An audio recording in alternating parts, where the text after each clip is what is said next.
Hello, welcome to the Content Creation at Your Fingertips course. I am so excited that you have decided to take this course. Now, before we go any further, I just want to be sure that we have the right people in this program. So, are you a business owner who has just started and you want to have an online presence? Because whether we like it or not, social media, the internet is where the largest market is. You have over 3.5 billion people, that's more than half of the world's population on social media, on the internet. So you need to take your business there so that you can reach your target audience. So if you're that person, yes, you're in the right place. Or are you a person who wants to be able to make money with these skills that I'm about to teach you today? I am a social media manager. I offer these services to people. So my ability to create content with my phone, to create videos with my phone, I sell it to people who can't do it for themselves, and I make money off it. So yes, you are in the right place. Or are you an employee or an employer and you need additional skills? For instance, you do PowerPoint presentations, you do certain activities at the office, and you just want to design something quick and snappy, something really nice and put out there. This course is for you. It will help you to add to your skill set. So I'm so glad that you are here, and I am very certain that at the end of this training you will be gaining something new. Now let me introduce myself. My name is Okay, and I am a social media manager. I used to work a 9 to 5 till just before COVID started, and then I just decided to start monetizing my skills in content creation. And to the glory of God, I have been able to pay myself more than any employer has paid me, from helping people, from creating content with my phone, from creating videos for people who don't have the time to do that. So I have trained and worked in the digital marketing space for over 6 years. I worked in a creative agency where basically we do digital marketing for businesses. So I am going to be your training guide, and I am so excited that we'll be doing this. So let's dive into the course. A friend of mine said that in another life I want to be creative, and I was like, okay, what is this creativity self? So let us see what creativity is. Creativity is intelligence having fun. So you see, everybody is creative. We just have different degrees of creativity. So you are creative. You just your level might not be the same as another person, but your creativity can be harnessed. Your creativity can be honed. You can make it better. You can decide that I want to be very creative and work on yourself. And this is one of the ways that you can do that. I can tell you that 5 years, 6 years ago, I wasn't like this. But from constant trainings, constant reading up, constant practice, I have been able to get to this point. This is not where I'm going to stop, but then yes, I'm not where I used to be. So creativity is an ongoing process. All right. So the next thing is, what is content? We said this course is called Content Creation at Your Fingertips. So what is content? They say content is king. Content is king in this digital space. If you can put out content, you will be paid handsomely. Yes. So people, that is just what they do. So content is anything that is expressed in speech, in writing, or any form of art with the aim of giving value to the end user. So you're churning out content. Your question is this content adding value to anybody? If you are using your content to sell, is this what my target audience wants? So I'm going to tell you what your content should be made up of and what your content should be doing. But as we have said, content is anything that is expressed in speech. So you can jump on a live video and just decide to tell your target audience something about what you do, or something about something that is trending, what you think about it. Or you could just write a piece, and just put it out there. Or you can just put a lovely picture and just write about it.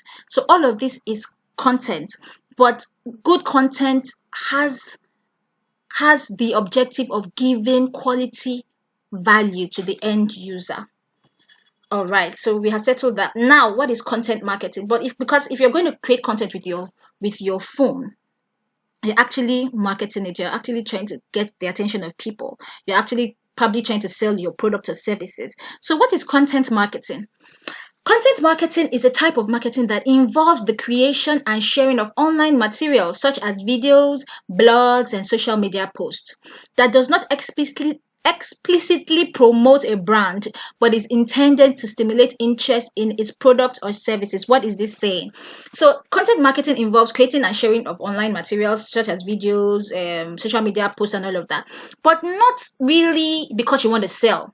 So you see some people that they just put that content and it's just come and buy, I'm doing this, I'm doing that. Nah, that is not content market. That is the wrong way to go about it. You're being too salesy, and to an extent that puts people off. I have some pages that come and buy, I do this, come and it puts me off. I'm like, what is it now? As in, okay, I'm not buying. I could actually unfollow that person.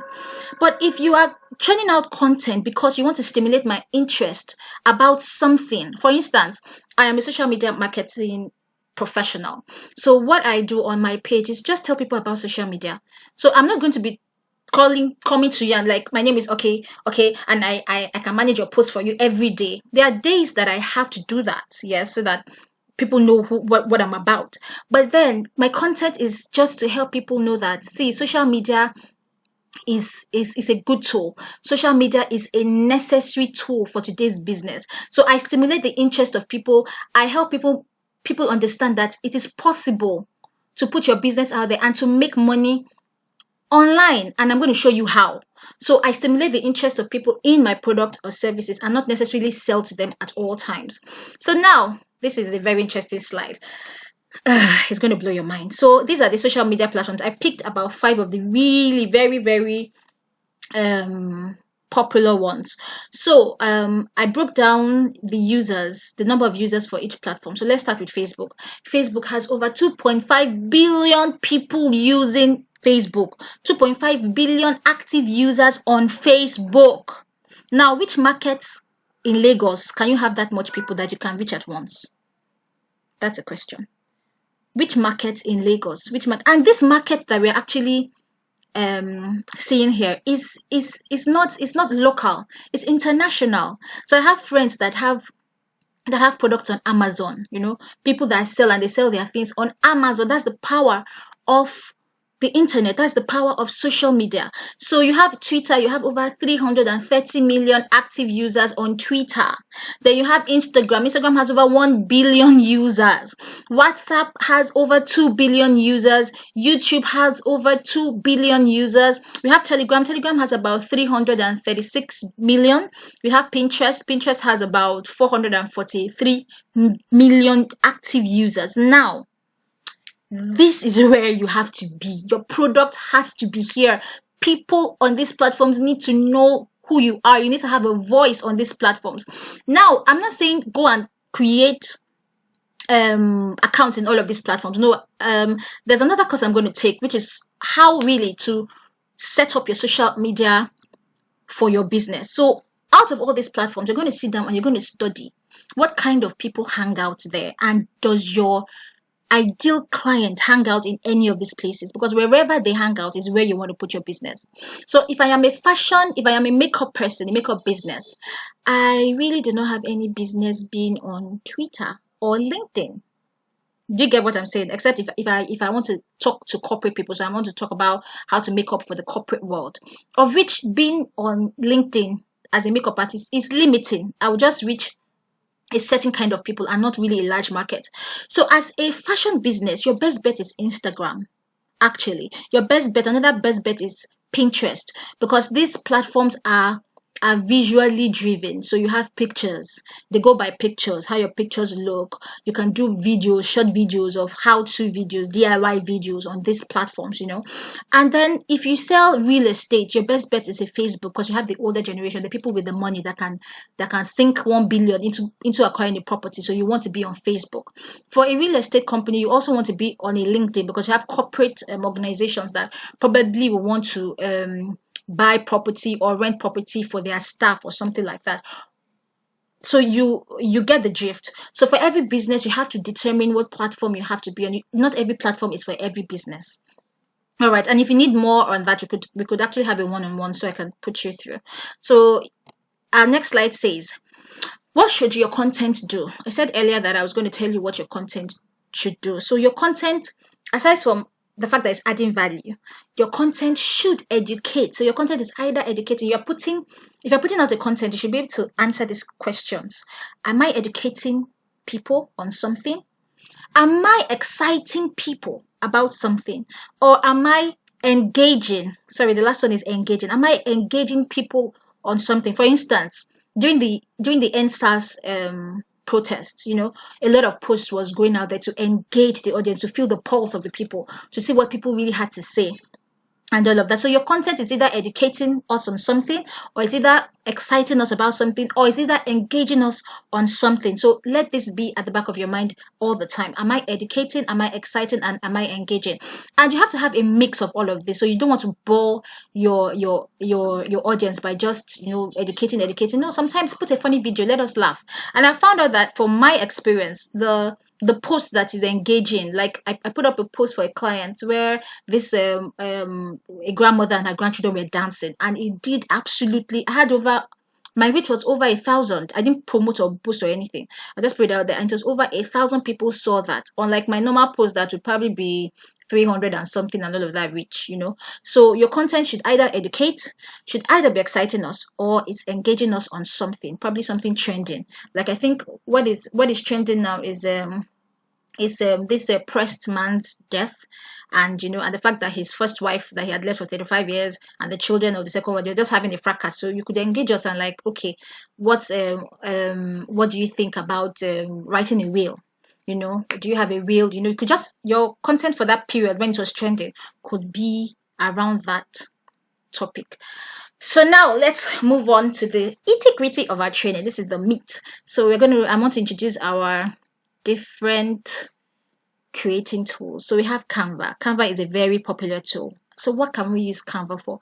So Canva is an app that we can use to create flyers, logos, brochures, PowerPoint presentations, videos, YouTube banners, Facebook banners, A4 letters. If you want to write an introductory letter or any type of letter, I've used it for actually everything I've mentioned.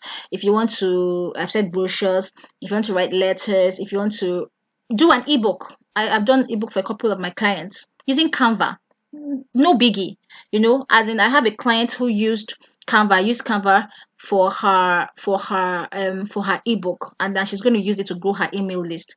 I have another one where the ebook is on Amazon, and she's selling, and it was just a Canva thing. So another tool I'll be teaching you on is Spark Post. Spark Post is another app, and this app you can use it to create flyers, logos, and short videos. The videos are probably moving. You have a moving image with a still text, or a still image with moving text. I'm going to show you in the videos I'll be dropping how you can use this Spark Post. And then the last and very interesting app is Boosted. You have in this small box the picture behind this. These are the logos. So when you're looking for them to download them, and I hope you've already downloaded them already. So these are how they look like. And Boosted can be used to create short, snappy videos, and you can use it to create still images with moving text and all of that. Okay, so I just put in this little information. So Canva, you have the free version of all of these, but it is limited. So for the paid version, I use the paid version because I use it as a business. It's my business, so I can't be limited. And I advise you, if you're starting off, to start with the free. I used the free version for over 3-4 years before I started on the paid, when I took my business seriously. So the free version of every of this app can help you achieve all that you need to achieve. But if you want to go pro, and which I advise you that you should wait until your business can pay for it. Then for Canva, the paid version is about $9, almost $10 per month. That's about 5,000 something. For Spark Post is about 3,660. Boosted is about that amount as well for the paid version, and it gives you more. It gives you more features. It gives you a lot more features that you can play with. Now, for your content to pop, you need great images. This cannot be overemphasized. Some of your pictures should stop people on their charts when they are scrolling through everybody's feed. When they see your pictures, they should like, wow, I love this picture.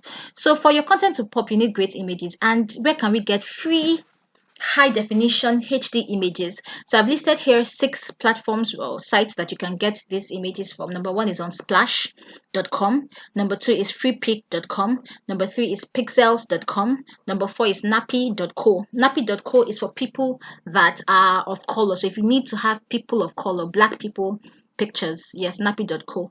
Then number 5, pixabay.com. And number 6, our almighty Google. Google, you can get really quality pictures from them.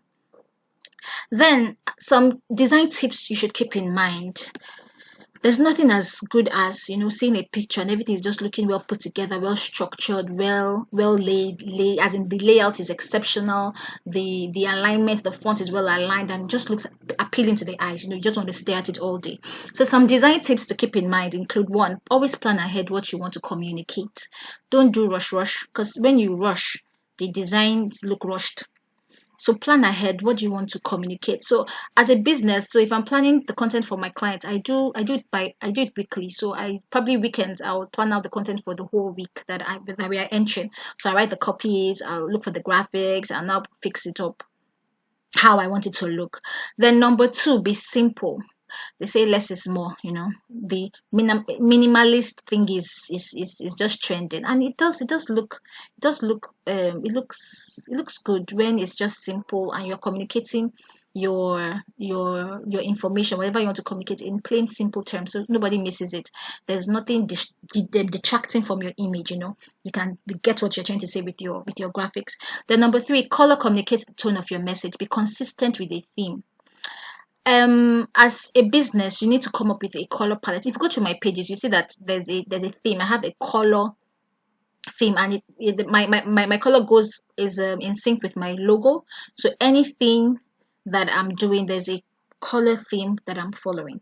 Then number four, embrace white space. Like in this slide, you can see my use of white space. White space, it just makes your design come out clean, looking professional. So embrace white space. Number four, contrast is key for letting your key elements stand out. We will do that in the video. Then alignment gives your post structure and order. Yes, you have alignment is very key. It makes you look put together. It makes your post look well structured. And then consistency with your brand color, font type, font size makes your brand easily recognizable and memorable. For instance, if you see a Coca-Cola, that writing, if you see it anywhere, if you see red anywhere, the Coca-Cola red and white without writing, though this is Coca-Cola. Yeah. So that is the importance of being consistent with your brand color, consistent with your font type. When you're on every post, let the font be the same. So when I see that, I know, oh, this is Titi's business. Oh, this is Deborah's business. God, yeah, that's her color, that's her font. I'm able to tell. And your font size, make everything consistent so that people over time can easily recognize your brand and not forget it. All right. So we're going to be going into our training. So this is how the training will go. I will be dropping the videos on the group, and then after that we will engage. The group is going to be open for a week. So yes, you're going to have a lot of assignments, you're going to do your designs, you're going to share them with me, and then you're going to go back and forth. So for a week you have access to all the materials, and you have access to me for that week, so that we see how far we can go with this. And if you have any questions, just kindly drop it in the group. Drop your questions in the group. I'll be there to answer you, and share your learnings with us in the group. For every app that we drop, let us know what you find easy, what you find difficult, what other things you think you can do, because creativity, as we said, don't limit yourself. There are things that you may know that I don't know. So yes, let's share your learnings with us in the group. And I want to say a big thank you for listening. Thank you for joining me, and I hope that this is the beginning of one of the best experience, especially in creating content with your phone. So if you want to reach me, these are my social media platforms and my number. So see you in class. Bye bye.